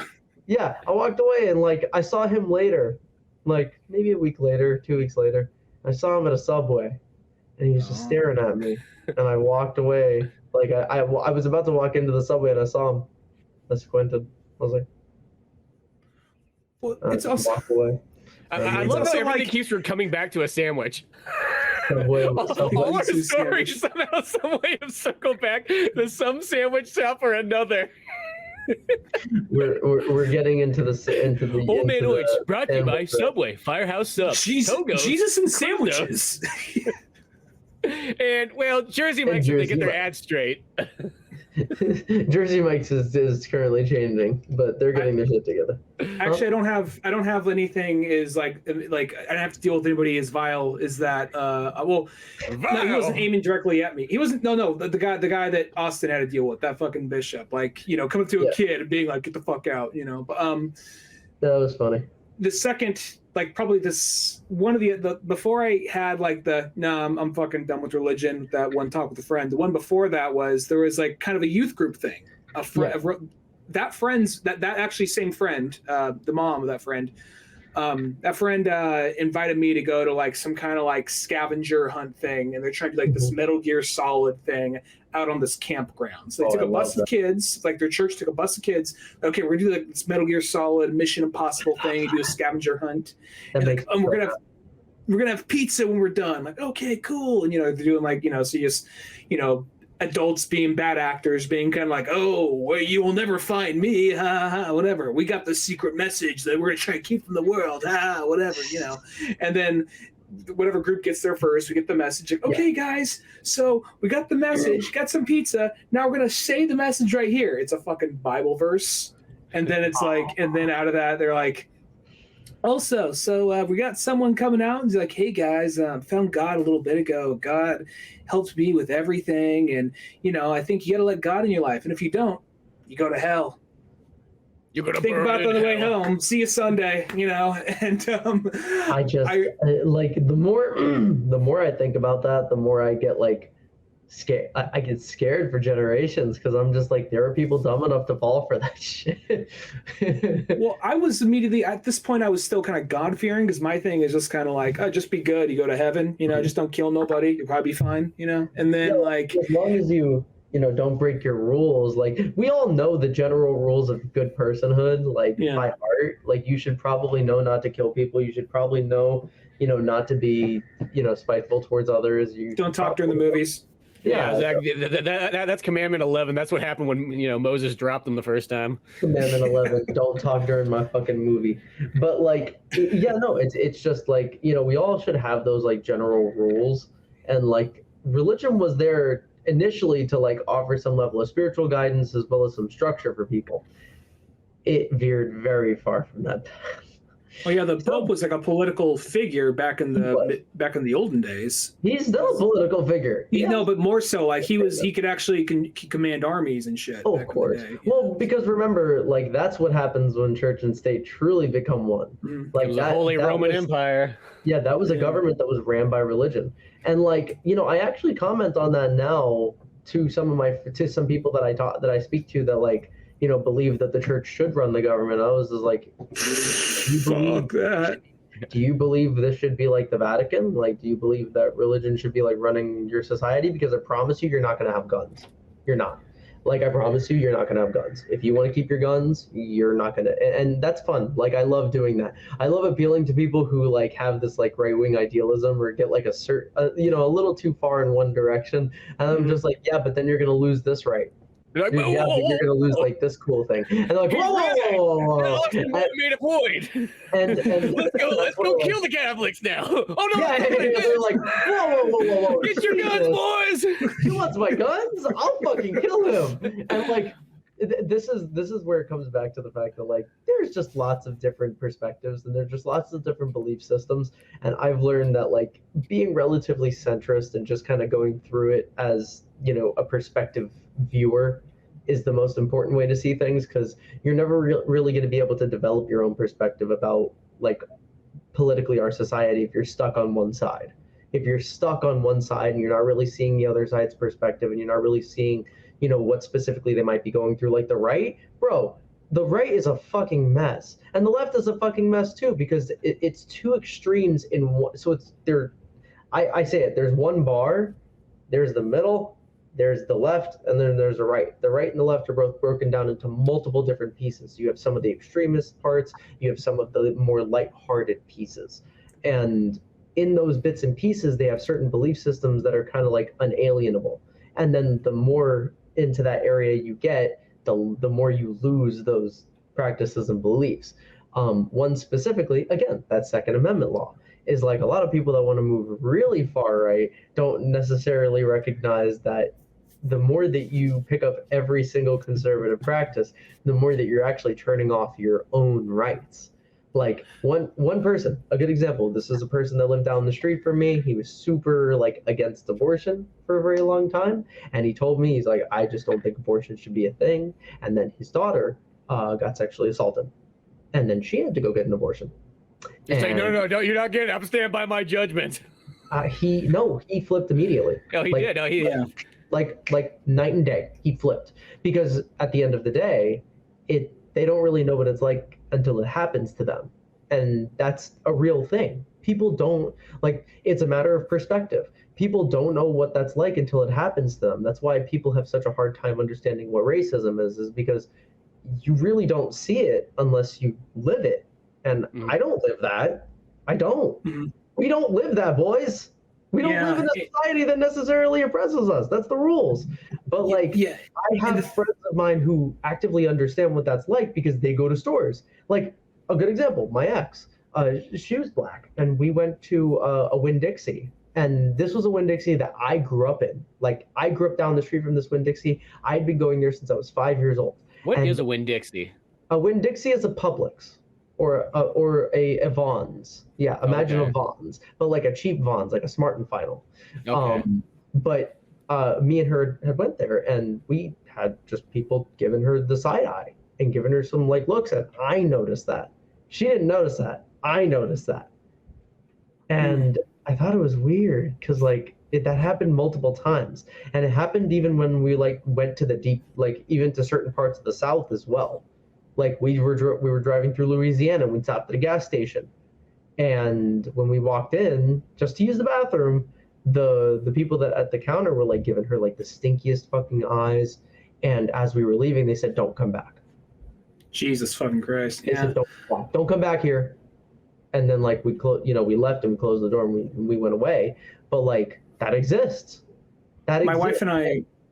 My wife and I went on a road trip for our honeymoon, and we drove through Louisiana at some point, and we were driving through like the swampland area, and it was visually beautiful. It was gorgeous, but then we stopped to use a bathroom, and you know, this isn't as intense as your story, but I went in there to use the bathroom. I went to the bathroom. Slightly like, hey, Irish boy, we don't like your kind around here. Exactly. You're looking a little red. Yeah. Are you a commie? You know.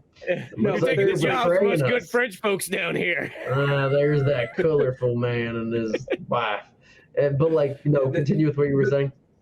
But so I go into the bathroom stall, and I was like, doing wrong. It's a bathroom stall. Anybody writing in the bathroom stall is not going to be the brightest person on there. But it was like coded. And the nicest thing on there, the least racist thing on there was "Let's go, Brandon."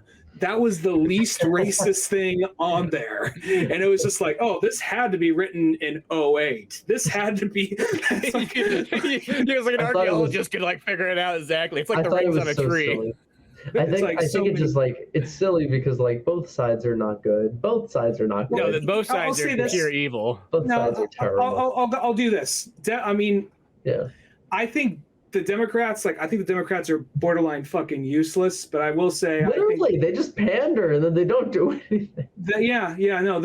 I'm not a fan of the Democrats. But the right though has been going way fucking harder, and I don't want us to go too hard or too long. But they're the ones actively trying to like ban this, ban that, ban speech, literally ban. Well, it's weird because they both ban. That's the thing that's why I'm so difference between because I just don't like the same financial gain.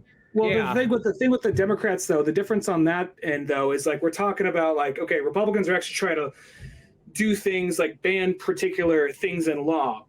Democrats, on average, they're not really trying to ban that. Maybe some. I mean, they're the ones that try to ban video games. They're the ones that try to ban music. Like 20 years ago, they were trying to. They dropped that shit. It literally in California. It was only like 10 years ago that the last time that came back up again. That was also just like one or two fucking dumbass. Like that was like fuck. What's his name? It's one of those ones. That's why I just stay so far away from any of that stuff. It's that weird thing. Right now, though. The point I was going to make, though, I'll just say this real quick. I'll be real quick. The thing that I was going to say is, it's like, I think there's a big difference between like an irritating college student that just got out of their gender studies, getting on TikTok and complaining about white people. Yeah. Big difference from that. And then governors meeting up with white nationalists. I think that's a big jump right there. So don't wrong. Like, remember what they're pandering to. You have the two sides that pander to their own audience. One panders to the extreme, and another panders to a different type of extreme. And when I say Democrats or Republicans, on average, I think the average Democrat voter and the average Republican voter are generally like fine, probably not that far apart, but it's politician wise is where it's. I mean, don't get me wrong, there are the extremes. Remember, the difference between the person and the politics are the fact that the politics are based off of the monetary gain. Like the politics are based about like who's making what money in what industry, and especially in a situation like this where the representative that speaks for the party is really only in it for themselves. They are not in it for the person. They can say they're in it for the person, but at the end of the day, why else would somebody pick up a job like that? You tell me. Because they're not doing anything to benefit the world. They may think they are, or they may be gaslighting themselves to think they are, but in actuality, you're just causing more chaos. Like there's no structure, there's very little organization, and any actual response to like crises, either of like a global crisis, or be it like a small issue like just like general gun violence. Like, bro, I can't believe we're still having this conversation about like the left wants to go after banning guns and the right wants to go after protecting guns. The gun isn't the issue there. The gun's not the problem there. It's guns don't kill people. I do that T-shirt thing. The whole thing with guns, though, there is something in the middle with guns, though, just because America is the one that has these shootings that just keep happening that way. Well, no, it's been happening since the beginning of this year as well. Like since this year, shootings have gone up 60%, but it's because of mental health. Like nobody's paying attention to mental health. Nobody's paying attention to the psychology that comes behind living in an environment like that. And to this point, it's also just expanding to such an uncontrollable rate. Like right now, it's spreading. Like this is like a mental disease. It's something that's spreading and it's affecting multiple people. And you don't really even know it at this point because now people who are planning on doing it are getting more sneaky about it. And then the people that continue to do that more, even if you do ban guns, they'll find a way to get a gun. Yeah, but the thing about that though is the thing is like I'm not saying that we should ban guns because I don't think we should ban guns, but I'm just saying the thing that a lot of the stuff that people were saying Obama's going to take our guns. Obama wasn't going to take our guns. He was never going to take your fucking guns. He just wanted to put up regulations. I just love the idea of I always love the idea of Obama showing up to every single house. Yeah, where's your guns at? Just starts roughing the guy up, like literally like he's coming into the shop. Where's your guns? Come on, just like Michelle, get his guns. Just like yeah, exactly. He goes goes in there just like a hammer, just starts breaking the TV set, starts breaking all this like the furniture, like the mirrors and stuff until you start giving up. What can you do? He wants his guns, bro. Like the thing though is like the whole thing with that I was going to say is it's like I'm okay with like, you know, like I don't see why a 18-year-old who is on a bunch of white nationalist forums and got kicked out of school is like, you know what? Take it. You know, I think no waiting period. No 3-day waiting period. Take it. Like, no, fuck that guy. Fuck, I don't give a shit about his like Second Amendment right. I'm more worried about the fucking kids he's gonna go shoot up. So in that way, like, do I think we should ban the Second Amendment? Fuck no. But do this idea that like Wild West again. Yeehaw, fuck that. No, we can't. You know that the Wild West movies are actually some of the first movies that actually started representing guns in society. Like most of them didn't carry around guns all the time. Yeah, most really mythologized a lot of stuff. It's like certain things like the Wild West isn't nearly as interesting as like everybody always thinks it had to be. Most people just live really regular lives. When they go grab their gun, they probably shoot their own foot off or toe off rather than the other guy just shoot the other guy's horse. Like the fuck, man, runs over there. Like remember what that did? That created a gun industry. Like that was one of the reasons why the gun industry started, because the gun industry wasn't even an industry until before those movies started coming out. But believe it or not, like when guns were initially introduced to America, it was introduced to its citizens because its citizens needed a means to protect themselves if a situation happened where the British came over and took over their land or tried to take anything away from them. The citizens needed to be able to stand for themselves. But as time proceeded, and then, you know, the like moving westward started happening and people started just expanding across the United States, like guns weren't really a thing. And then the movie industry said, bro, guns are cool. You know it's pretty fucking cool. You know it's pretty fucking cool? A dude in a cowboy hat and a gun. And he's going he doesn't just have one gun. He's got two guns. He's got two guns. And guess what? He blows them off, and it's really cool. He does a spin. You can't even do a spin because if you try to do a spin, you shoot yourself in the foot. But he could do the spin. And but like 20 years later, Clint Eastwood does the thing, just different. Like this is some fucking hippie bullshit. Yep. And so like, you know, the farther that you get on either side, basic premise, the farther that you get on either side, the less sanity you have. So it's probably just better to be a person with just a perspective to both sides versus just like a leaner to one side. Because if you lean too far, you can't see the other side of the river. Just ride the river. Just watch what happens. Yeah, I agree with the idea of like it's good to keep a perspective on both sides because otherwise it just becomes an echo chamber no matter what. I'm just saying just recently I've just been seeing a lot more like intensity from one side, but regardless, I mean, and just that's more a political party as opposed to a whole. It's also the algorithm. It's also the algorithm. You probably algorithm, but there's that. But there's also from what I've seen, there's algorithm, but then there's also like. I don't know. It's just one of those things of like, I try not to be online all the time. I try not to watch strictly political things all the time. But I love it because I make sure my internet doesn't show me that kind of stuff. Because like if I see that kind of stuff, there's always that ... and you click this and you go, don't you dare show me this stuff.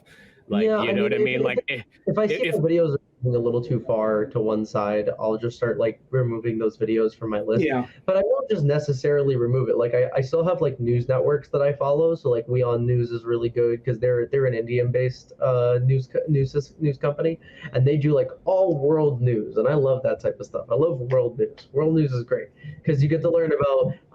Bro, people see America as like a young, crazy fucking country. It's like, so the United States is doing this now. And I'm like, I have people at my new day job are asking me like, dude, is it true you guys like do this, or have you ever been shot at? You know, like I have people at my day job asking me that kind of shit. So that's definitely a question. Well, I guess that they don't just have guns that just fire off and you just don't even question it. Yeah, that's the rooster here. Yeah. There goes the rooster. The rooster just with gun firing. Sitting AR-15. Sounds of an angel. Yeah, I think that's the one. Is like some people are like, you don't hear a random automatic rifle go off at like the middle of the night. Yeah, and then on top of that, like automatic rifles aren't even legal. Like automatic rifles have never been legal. You can't use those. Not in California, but people like to have them anyways because. Well, people have them, and then when you use them at gun ranges, like you can get in a lot of trouble if you use it like fully auto. but you know, you can only use like semi-auto or like single shot. Like that's what that's why people don't go to official gun ranges to shoot their automatic rifles. Yeah, 100%. Like they just sit behind their house and they just fire shit. Yeah, they just go off in the woods. But then again, like, you know, it will always come back to the fact that, like, you know, society needs to focus on psychological health more than anything, because that's one of the reasons why we're not getting better. Is because we need psychological help, and we also need, like, I mean, this isn't me saying like media needs to start reining in, but I think there needs to be some more responsibility of just media, like fear mongering to either side and what they do. But I mean, it's not just that not links even, into. That's not even a hot take. That's just the real. That's just the real. It's that classic thing. Like you just gotta turn off the Fox News and the CNN. Like those two ones, just like no more of that. But I feel like it's the fact that that's what so many people go off of, though. You know what I mean? That's like those are the two go-to for like for both sides. Remember the demographic. Remember the demographic. We have people who grew up never having TV, then having TV, and then picking one or two channels to watch on that TV. Think about that. That's a majority of that entire society and that entire political party.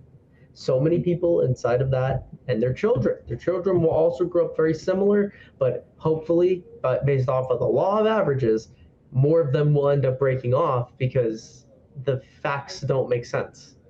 Like just generally, like so many people defect because they ask a question, they receive a stupid answer, and they're like, oh, okay. And then they just move on to the next belief of thought until they move themselves to the center, or they fall into a cult. So I feel like you know, like they fall into a cult. One or the other, just you know. Kool-Aid comes up, you're like, shit, I love grape Kool-Aid. Why not? Yeah, right. Those are some nice shoes, man. Yeah, let's try this out. Brand new white shoes. Okay. I actually so this will be my last story before I get off of here and stop bothering y'all. I had a friend of mine who I went to go visit recently. And he was actually just a friend of mine. Well, he's not even a friend of mine. He was just somebody that was recommended that I go and visit, you know, just like hang out with and like get to meet him because apparently he was like a really artistic person. And yeah, he went to Rikers prison for 70 days for protesting against vaccinations in New York. And he was also a collaborator in the January 6th insurrection. And I didn't know that before I met the guy. And when I met him, I didn't actually even get the chance to meet him. I showed up to the house that he was at, and he was fighting with the owner because apparently he had clogged the guy's toilet. And the guy said, like, he said something about giving the guy a mitzvah. He's like, it's not a fucking mitzvah, it's rude. And I just saw that, and I was like, okay. And then I walked away. And I got a phone call from him like an hour and a half later. And he was just like, bro, I'm so sorry. He's like, are you still here? And I was like, no, I left. I saw you fighting with some guy on your lawn. He was like, oh, yeah, that's my friend. I took a shit and I clogged his toilet. I was like, what? It's not a friendly thing to do. I was like, that's not a friendly thing. Did you clean it? And he was just like, well, I picked it up out of the toilet. I was like, what, like chucked it across the room? And where did you leave it? He picked it up and he dropped it like in the trash can next to the toilet. With his bare hands. This is like the first time he's ever seen plumbing. I have no fucking clue, but that's what he told me he did, and I don't know whether to believe him or not. But then I ended up calling the guy that recommended. I guess we know that revolution failed. Yeah, and I told him, I'm like, bro, like, who the fuck was that guy again? He was like, oh, like he's a weird guy, but I thought you two might get along. And I was like, he's a weird guy, but you're stupid and weird too. Why not? I'm like, what the fuck, bro? Like I was sitting there and I was watching, like his hand was covered in shit. I thought he was like, dude, you working with dirt or something. No, that was shit in his fucking hand. And this guy thought I'd make buddy with this fucking guy.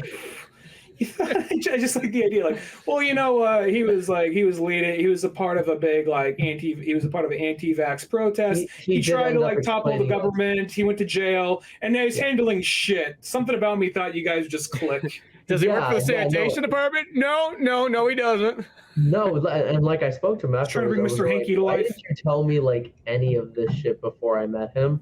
And he was like, "Oh, I didn't want you to have like a preconceived idea of this guy." And I'm like, but you know him, right? And he was like, yeah. And I was like, why did you know that and not tell me? And he was just like, I don't know. I was like, please don't ever recommend anybody to me again. Maybe the only thing I can think of is maybe he's doing one of those weird ones where sometimes people think, they go, you know what, he's going down a wrong path, but he just needs a good friend to set him right. Maybe the benefit of the doubt that was what the dude was thinking. He's like, you know what, Austin's going to set him right. You know, Austin's the judge. He's gonna get him. I spoke to the guy after I spoke to the guy who recommended him to me, and I told him, I'm like, did you really like have a plan in planning the January 6th thing? I'm like, did you really do that? And he was just like, yeah. He's like, bro, I went to fucking prison for like 70 days for that. I was like, why? And he was just like, I'm sick of my government controlling me. I was just like, dude, you live in America. I was like, when you live, I did say, like, when you do live in America, like, our government kind of controls most of our actions. Like, you're even. But not really, though, at the same time. I mean, like, we can do generally. I mean, what do you want to do that they're not letting you? Are you doing something illegal? That's all I have to kind of say. I told him, I'm like, you were technically used as a political tool. Like, in this whole situation, the insurrectionists, they were used. So a lot of the reason why they believe in what they believe in is because, like, they don't have money and they're being supported by a millionaire, or they're being supported by a party that says that they recognize their plight and that they're in the algorithm thing. Yeah, well, in the algorithm. Damn thing. algorithm. But that's also if you're watching. I mean, it's not just the algorithm that's overly simplifying it, but I guess I mean I remember at a time like in 2016 when all the election stuff, and I was watching a lot of political stuff. I would see, even though I'm a fairly left-leaning person, I would see exclusively right-leaning like advertisements and channels like pushing the text messages. The text messages were the worst. When I came to Florida and voting time came around, oh god! So I can only imagine if you were still if you still didn't have like ad-free YouTube and you're already watching Daily Wire and Louder with Crowder, you're probably getting that shit even more, Yeah, because I never saw any of that stuff. The only time I ever saw stuff was when Barack Obama would send me messages, but Barack Obama sent the best ones because he'd be like, Spencer, you, me, dinner tonight. Or the better ones was too. I remember Michelle Obama sent one and she was like, Spencer, last night you were wonderful. That was what the headline said. What? Thank you. You're like, oh man, that's awesome. Don't fucking tell your husband shit. Don't just like bang at the door. Like, email you. You know how. Don't tell Barack, please. I didn't mean it. I didn't know. I didn't know. I love it. I was young and confused. But I should start getting ready to wrap it up. My boys are calling me for some Magic right now. Oh, there you go. Living the dream. I miss playing Magic. It's been a long time. Thank you for coming on. Oh, no, it was a great time. I missed you guys. Like, this has been, we don't do this enough. I know we should. We always say we need to do it more often, but we really should do it more often. What I think we should do, and this is me proposing it for any of the people that were, viewing this or whoever views it afterwards. I think what we should do is we should probably throw together some type of like subject dialogue. Like we can go about certain subjects, or we can go in about like certain, societal topics. Like I love shit like that, especially like I love world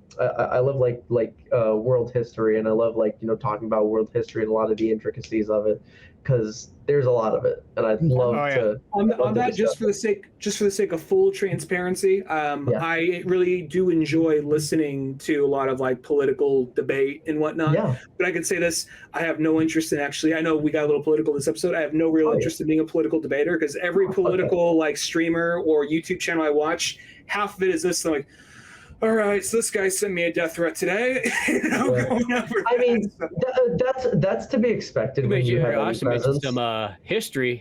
I could always do watch that. I did the history one. I'm a history buff more than anything. Like, I listen, I'm centrist. Like, I don't have any left or right to lean any further into because I don't really give enough of a fuck.